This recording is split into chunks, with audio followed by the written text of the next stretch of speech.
amics i amigues, gràcies com sempre.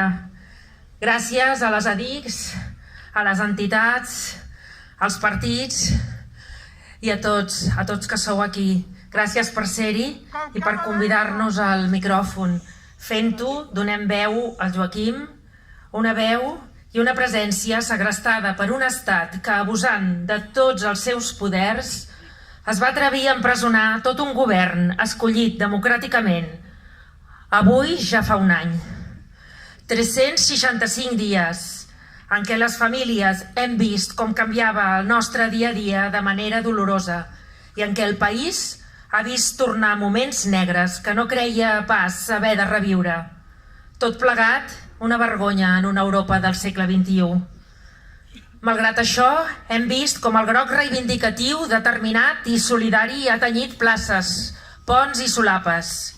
Els poders de l'Estat, avui la Fiscalia i l'Advocacia han volgut fer coincidir la data amb una escena més del teatre, entre farsa i pantomima, al que assistim des de fa un any. Però no per ser previsible deixa de ser molt i molt greu. No ens deixem dur pel desànim.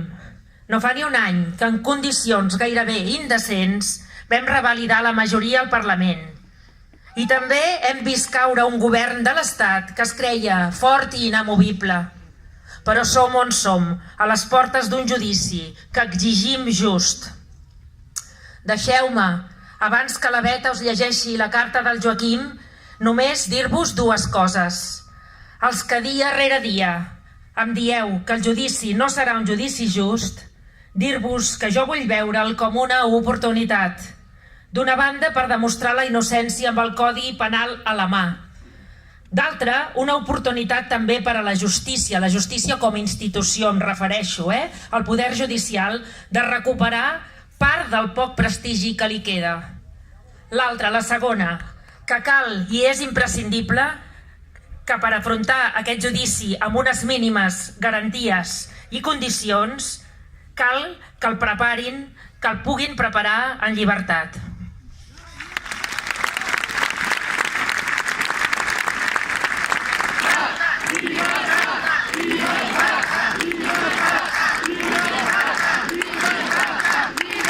Amigues, gràcies un cop més per ser al nostre costat i per transmetre'ns tanta força i energia. Gràcies pel vostre suport incondicional i per tot el que feu per nosaltres. Avui ja fa un any que bona part del govern legítim de Catalunya entrava a la presó després de declarar davant l'Audiència Nacional i que una altra part del govern emprenia el camí de l'exili. En aquest any han passat moltes coses, algunes positives i altres que ens haurien de fer reflexionar i fins i tot ens haurien de fer revisar la nostra estratègia de futur. Avui, però, us vull fer arribar el nostre agraïment per la vostra generositat i entrega. El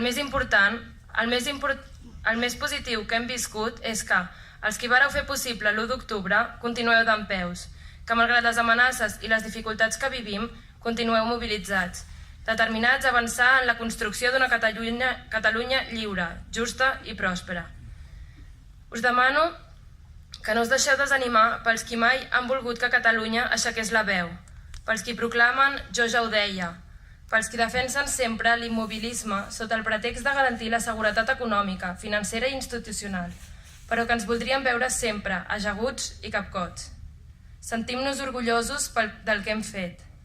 Sabíem que no seria fàcil, sabíem que ningú ens regalaria res i sabem que encara ens queda un llarg camí per recórrer.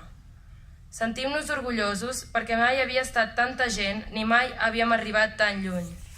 Aquesta és la realitat que no agrada a alguns i la raó que dona sentit a la nostra lluita. Potser algú havia imaginat que la presó i l'exili ens farien desistir, que ens afeblirien, que renunciaríem a les nostres conviccions, que baixaríem el cap. No ha estat així.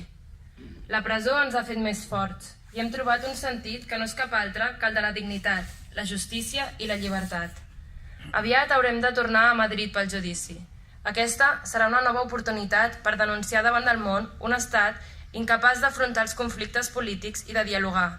Denunciarem la repressió que hem patit, l'arbitrarietat d'uns jutges que només han escoltat els atestats i els testimonis dels mateixos aparells de l'Estat que varen intentar que no votéssim.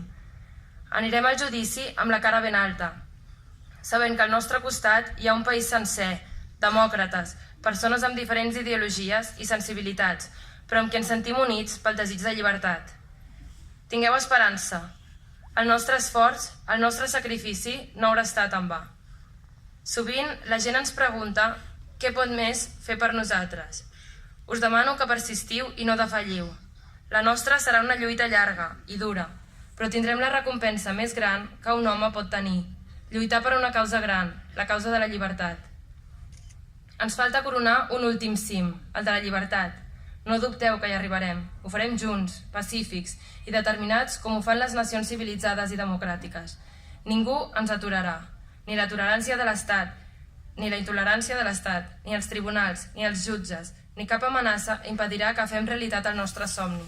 Nosaltres, com moltes altres generacions de catalans vàrem fer abans, seguirem per assolir el nostre somni de llibertat i un cop més proclamarem que ens mantindrem fidels per sempre més al servei d'aquest poble. Lledoners, 1 de novembre del 2018.